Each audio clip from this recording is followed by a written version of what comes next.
Hello beautiful people, I'm RaishPhoenix, and in today's video I'm going to be giving you guys an update about my self-love and self-care journey and kind of how these past couple of days have been for me. I tend to get anxiety when I feel like when somebody reaches out, so it could be family, friend, whoever, when somebody reaches out, I start to get anxiety because I feel like they may want to ask me to hang out. I'm a homebody. I'm an introvert. There's no other way to put it. I'm a homebody. I'm an introvert. I prefer to be to myself most of the time, and I have this thing where I remember in the past when I was younger, I used to hang out with my friends a lot, so I'd hang out with them like damn near like every day.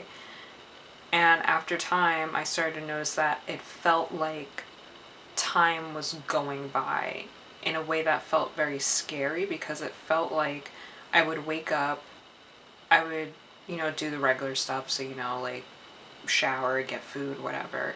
And then I'd hang out with them. And then by the time I get back home, it'd be time to go to sleep. And then I'd do it again. And after doing that a couple of days in a row, it starts to feel like I have no grasp of time, and it feels like I have no sense of self, because the moments that I would have had to myself, I'm now spending that time with others, and I start to feel like I'm losing myself. Like I'm starting to lose the things I enjoy or the things I want to do, because I'm constantly doing the things that we want to do or what we're going to, whatever. So I noticed at a young age that I don't like hanging out with people a lot, like in days in a row, because it gives me anxiety. So now as an adult, when somebody reaches out to me and it kind of feels like they haven't reached out to me in a while, and it may be because they want to hang out, I get anxiety because I start feeling that sense of losing myself. And then I know in the past there have been situations where I don't want to hang out and I say no, and then the person tries to convince me, and there are times when I allow myself to be convinced. But then after that, I start to kind of feel like I have no control in my life. It starts to feel like I can't say no. And then it starts to make me feel like I have to be a puppet in everybody's life. I have to just do what they want. And I get triggered from that, because being alone, being to myself, being in my own energy is very important to me. And when I feel like I don't have that thing or that grip on my sense of self, I freak out. Like I literally freak out. As I describe it, that impending doom, it just feels like something bad is going to happen. And sometimes it's very difficult for me to snap myself out of that and be like, you're okay, you can say no, relax. It's very difficult for me to do that sometimes. So that's something I'm still working on, just saying no, because I'm anticipating that I'm going to have to somehow fight for myself. Like I have to defend that I don't want to do something. So my anxiety makes it out to feel a lot worse and a lot more complicated than it really is. This past weekend, I felt like people had reached out to me because they wanted to hang out. In one situation, it was literally just like a, hey, how are you? And I had assumed that it would have turned into a, hey, let's hang out, and I would have to defend that I don't want to. In another case, I had been asked to hang out, or if I wanted to hang out, and I had said no, and I received another message about that topic after I had already said no, and it triggered me because I felt like, here it is, here's this moment that I have to fight for defending that I don't want to hang out, instead of just being respected when I say no. And it turned out to not be the case. It was just that they were checking and they were like, okay. I realize now that the things that trigger me, I'm being more conscious of the fact that it's less about the person that did something that triggered me, and it's more about, okay, why am I personally reacting to this thing? Because the thing that I'm reacting to, so let's say the text message, right? So I'm freaking out, I am being triggered, my anxiety is being triggered from this text message. What I'm afraid of is being asked to hang out, but when I had said no, and initially when the person in the other case didn't even ask if I wanted to hang out, why am I still freaking out after I move past that moment? It makes me look more within. It makes me think more about being conscious of the fact I'm stressing myself out about something that doesn't happen or didn't happen or won't happen. And I'm just getting better at separating what I'm feeling versus what I know. Because an acronym, I'm sure probably a lot of people have seen it for fear, is false evidence appearing real. So it's like I'm afraid of things happening because in my mind in that moment it feels real. It feels like this is going to happen and I'm going to have to be kicking and screaming to get out of it. Like that's what it feels like sometimes when it comes to my anxiety being triggered. And then I have to remind myself like it's really not that serious, that it doesn't have to be or escalate to that type of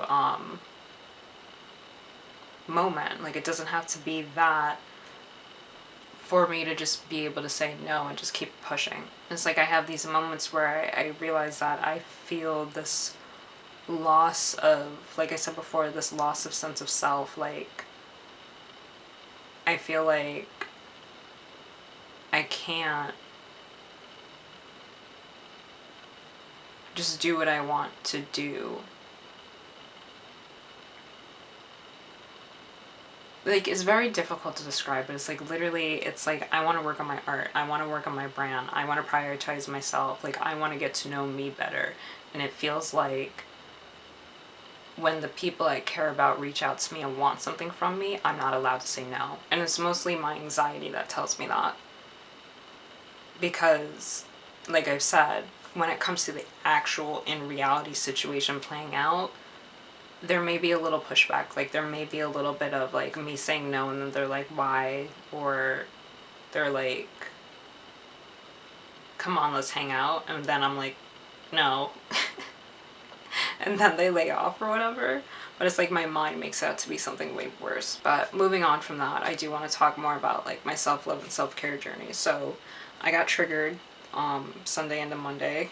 And then I was working, so it's like if you follow me on Instagram, you already saw this, but I was working on this piece of Aquaman because first of all, Aquaman is on HBO Go, and I was like, you know, like, I wanted to watch Aquaman from what I already knew was coming out, and I wanted to draw him then, but I never got around to seeing it, so to see it on HBO Go, I was like, yes, I can finally watch Aquaman. I always wanted to draw him, and by always, I mean, like, when the movie was coming out, so it felt like a year had passed now and I wanted to draw this character and I didn't, so I was like, now's the perfect time. If I'm watching it, like get inspired, feel that energy, put it in the piece, do it, you know.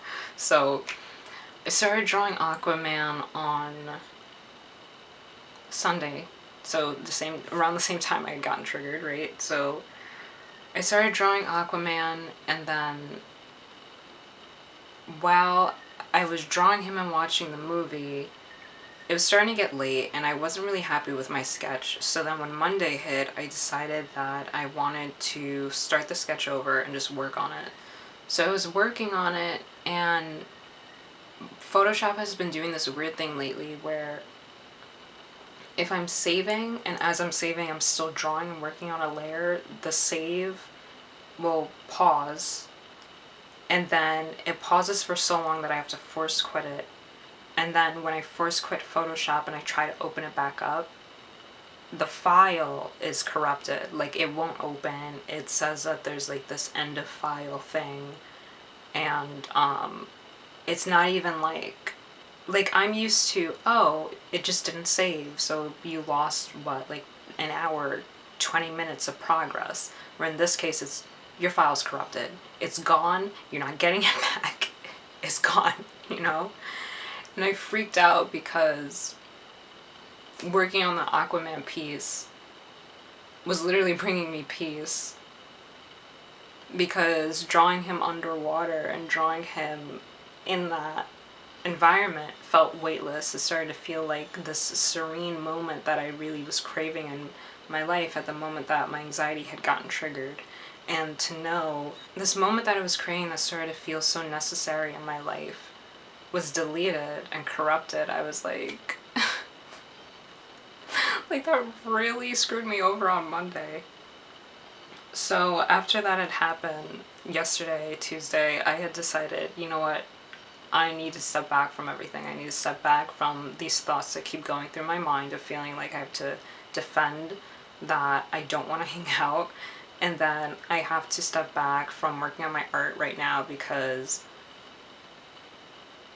like this is the second time it's happened, like a file getting corrupted, and it's one of those things where it's like in the moment, like I learn to let go, but then as more time passes, I'm just like, well, how many times is this going to happen? Am I going to start getting attached to a piece, be halfway through it, and then the file's going to get corrupted and then it's gone? That's it? Like, I started freaking out. So yesterday I decided to just like, first of all, finish watching Aquaman. So I did that yesterday, and I love watching superhero movies because it reminds me to keep going. Like that's why I've always had this attachment and closeness to, or felt that attachment and closeness to like superhero movies, Marvel and DC and other movies like that that have somebody who has been through something but somehow still manages to overcome that and do what they need to do. I identify with that energy, so watching the rest of Aquaman kind of gave me that push of like, okay, like Sunday and Monday happened, but like you're gonna get through this. And then after that, after I had finished watching Aquaman, I decided to kind of lay in my bed, and then I had this moment where I knew I just had to get up and walk. I knew I had to just move my body because I have become conscious of the fact that I spend more time probably in my head than I am physically doing things. And I've been making the switch to being more active, whether it's dancing in my room or doing yoga or going for a walk. I'm doing my best to just pick my body up and move because it's so important. And I'm doing my best to just really improve my physical, mental, spiritual health, my health in general. It's funny when things start meaning something to you, and once you assign that meaning, the universe shows it to you right when you need it. Because there's this red bird. It's I forgot the official name of it. Which is sad.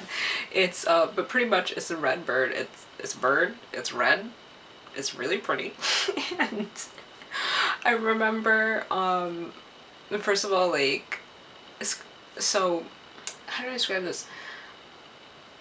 So I would say a little bit towards last year when I quit my job, I had become more conscious of the fact that there are a lot of blue jays, because I'm used to just seeing regular schmegular brown birds, right? So I started seeing a lot of blue jays, and I was just like, wow, like, this is really cool. Like, there's a lot of blue jays around, like, this area that I live in, right?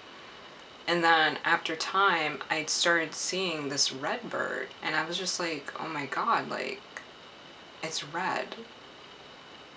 And it's right there outside my window, like, what?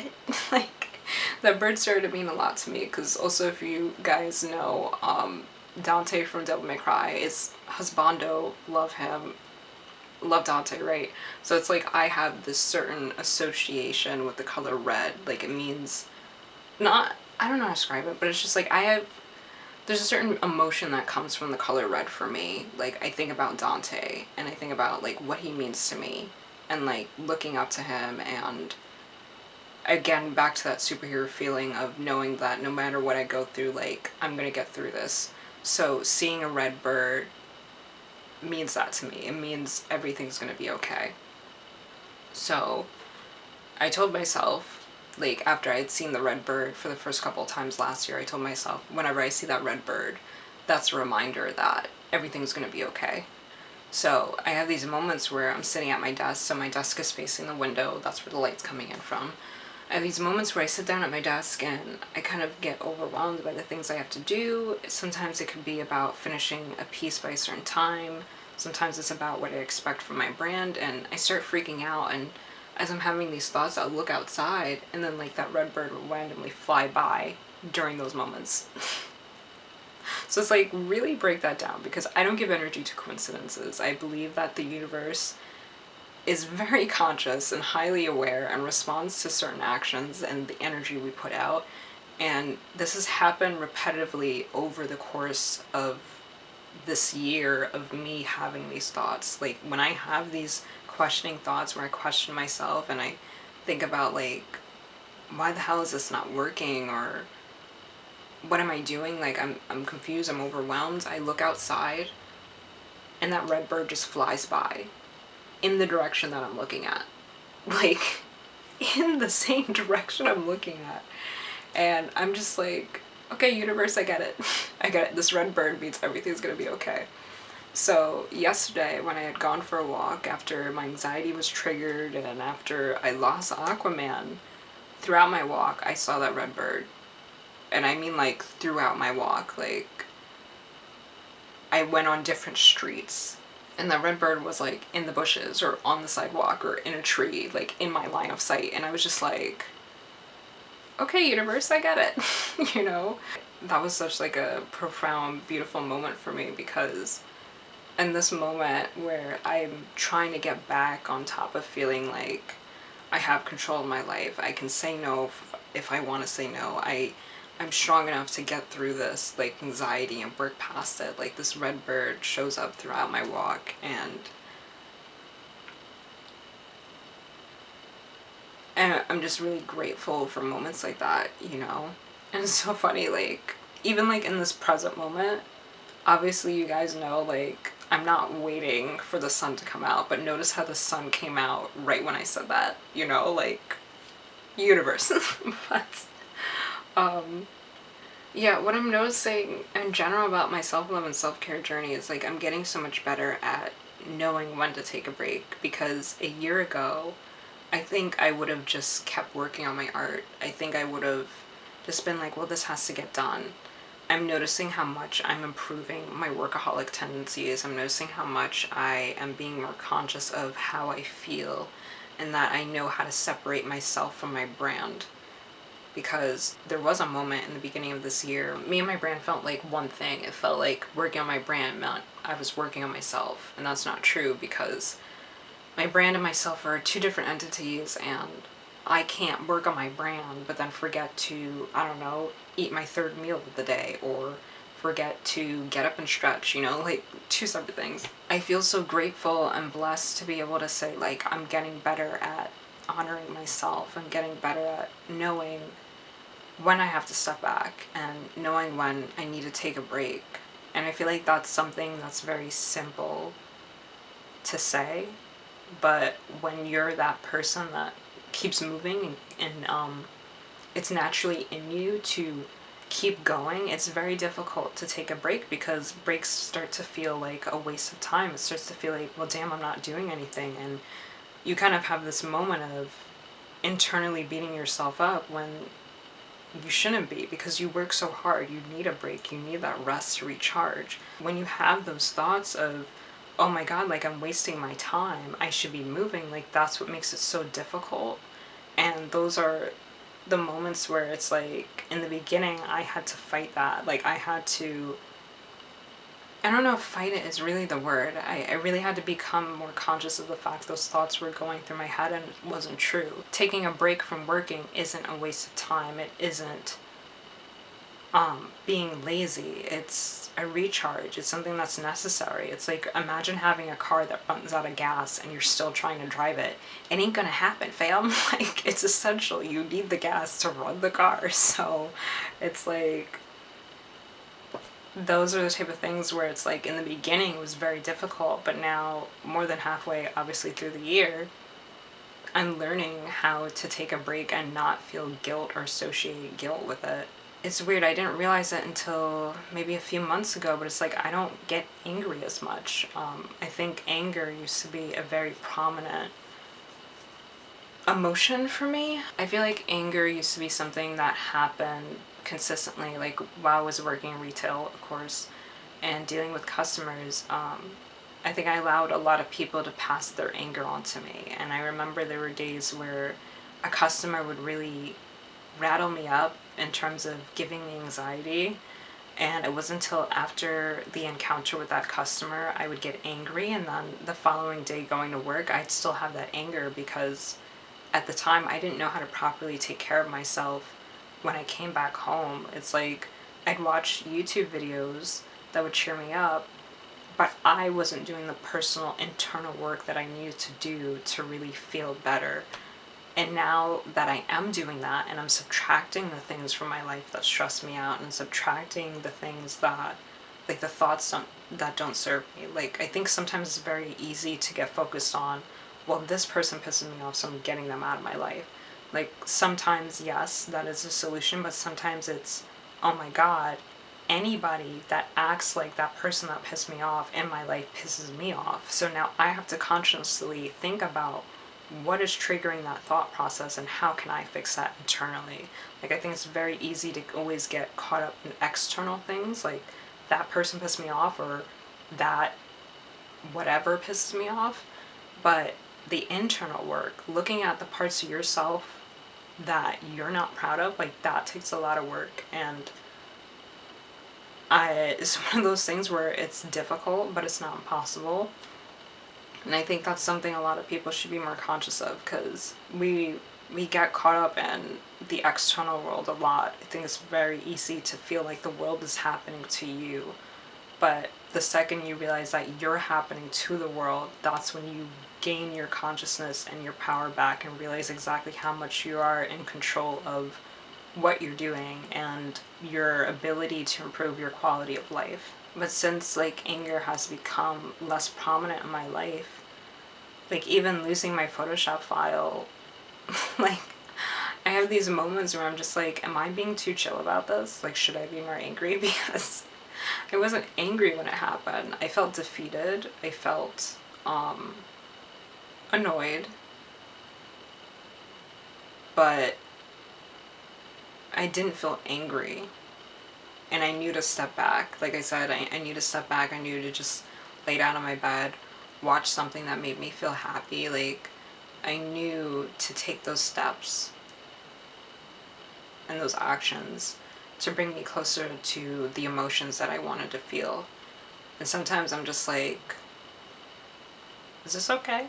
Like, it's kind of funny or sad, kind of, when you're so used to having an emotional reaction to something that when you start responding instead of reacting, you're just like, could I have always done this? Like, could I have always just, like, accepted the fact that this happened and figured out how to fix it?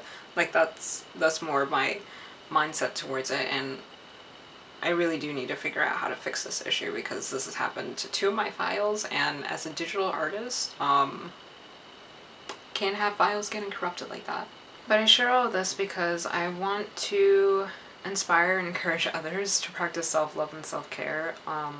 I know obviously everything doesn't work for everybody, and I'm not trying to say, hey, do the things I did because it'll help you the way it helped me, but I am trying to say, hey, you know, there is something out there that works for you, and I just want to encourage others to look within more, because I feel like this world doesn't really teach you to do that much. I feel like this world is filled with a bunch of perceptions and a bunch of ideas and a bunch of people who tell you, hey, do this because it worked for so-and-so, or hey, try this because it worked for me. And I think a lot of that advice isn't boiled down to the root of things. I think that sometimes people tell you, for example, I read this book and it brought me peace, so you should read it too, versus I read a book and it brought me peace.